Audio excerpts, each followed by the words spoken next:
Ja mám najväčšiu radosť vtedy, keď vidím mladého človeka, ktorý niečo hľadá. Môj najväčším snom je, aby ľudia mali sny.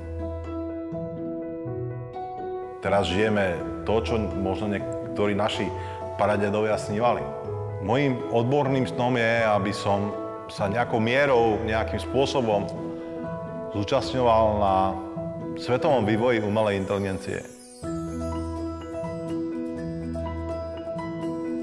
Môj názor je taký, že stopa musí ostať. V našom odbore sú to rôzne technológie, prístupy, možno patenty, ale aj inšpirácie ľudí.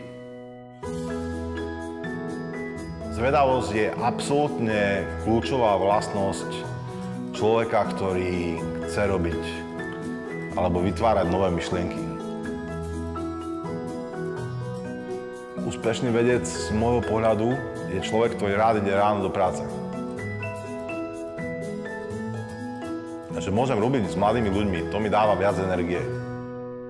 Treba byť viac kreatívny a dá sa to aj v našich podmienkach. Čo stále každý hovorí, že tak choď do zahraničia, aby sa mal medzinárodné skúsenosti. Ale niekedy mohli prísť aj tí zahraniční ku nám. Aby u nás sa vytvoril ten medzinárodné fluidum. Prečo by na Slovensku nemohlo byť medzinárodné fluidum? Máme na to, aby sme robili aj veľké veci.